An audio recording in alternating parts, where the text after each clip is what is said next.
Let's students, already we have seen how we are make the connections. So this side we have made the connection for DC shunt motor.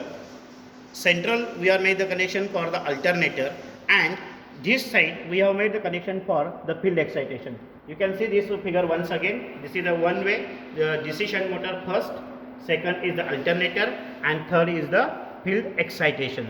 All connections we are made. Already I have shown, uploaded my video in which you can see how we are made the connection. Now we are going to get on the set and we are going to get check the readings. So for on, from this machine it is connected through here, and main supply is given on this side. So here is the one knob is there where on and off position is written. So now I am going to get on the knob. Now this knob is gets on. As soon as knob is going to get on, supply is given. Now we will check here the supply is coming or not. This is the handle where we will want to run the DC shunt motor, which will going to get run as a prime mover. So I will going to get start. See the sound. So here the motor gets on. As soon as motor will get on, now one thing we are going to get doing, this is the tachometer. By utilizing the tachometer, now we are going to get check the speed of your motor. Your machine is going to get rated for 1500 rpm. So we are near to 1500 rpm. So here we are in a position to change the speed by using this rheostat. So here the rheostat is available, so by which you can move it. But 1500 rpm is our case, so it's okay. So first what I have done, I have first on the DC shunt motor as a prime mover. Then now I am going to get on the another side. On another side, so where there is a AC supply is given. So this will going to get on. So field excitation is going to get on. Do not on the field excitation before prime mover is moving. We are moving the prime mover and we are rotating the shaft of the alternator by using the prime mover. Now here I am going to get apply the field excitations. So here I am going to get apply. You can see check the meters. We are going to get apply the field excitations. So here the small is given. So I am going to get adjusted it to the 0.3 or 0.35. Okay. So I am going to get added. 0.35 is going to get added. At that time my supply voltage is 100 volt. So I will get little bit more. 110 exact. Okay. 110 volt DC is going to get applied across the field excitation, because of which I will get the field current as 0.36 ampere is the field current here. Now the alternator is going to get generate the voltage which is a 370 volt, and you can see here the current which is flowing through the towards the load is a 0.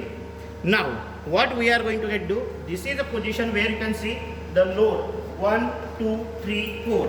All load is in off condition, so no load is connected. So the first reading, which is called it as the no load reading. So this is the no load voltage is 380. So E0, you can see the observation table. E0, it is a 380. Now for all reading, this is going to get remains same, and by changing the load one by one, we are going to get the IL, and then we are going to get measure the IF. IF is also going to get remain same, because we will say that the field excitation remains constant, and accordingly what is the terminal voltage or VL, that we are going to get C. Now show the meters. Now see we are going to get on the first load.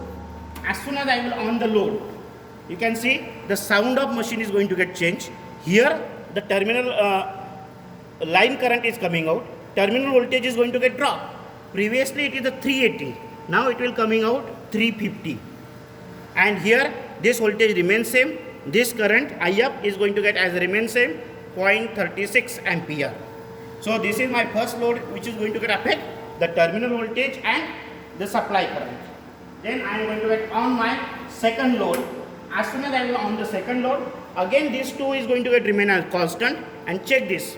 Instead of 350, now it will get 320, and the current is going to get increases from some small value to 1.5 ampere. Now then we are going to get on one more load.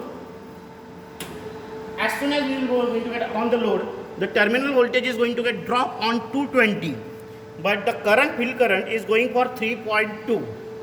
Now here onward there is a fourth switch is also available. We can go and on the fourth switch. But here you can observe 3.2 is there, and if you are going to see the rating of your alternator, rating of alternator say 2.7, means already we are overloaded. So in such a conditions, do not go for the next. In such a condition, again come back and remove the load and take the machine on no load conditions. So one by one we are going to get the readings. So here you can see this reading we are getting 380. So this will remain constant for all. This is the current. Some value is coming out for small value in point, then 1.5, and then we are going up to 3.2. This current is going to get as remains constant because it is a field current, or it is called it as field excitations, and this terminal voltage is going to get dropped. Now we are getting the voltage regulation, means what? So whatever this voltage E0 minus this voltage V is taken with respect to V, and that taken in terms of percentage is nothing but you are getting the voltage regulations.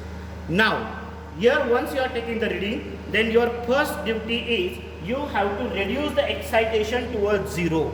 Do not switch off the machine directly. Reduce the excitation towards the 0 first. Same procedure. You can see here the meter IF becomes 0. Ensure it. Then switch on this switch, and then you can switch off the main.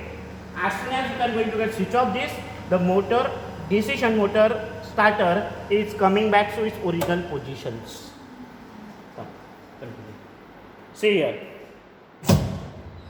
Now your work is finished. Then off the main supply, off the DC supply, then and then your reading status or the procedure is finishes. Thank you.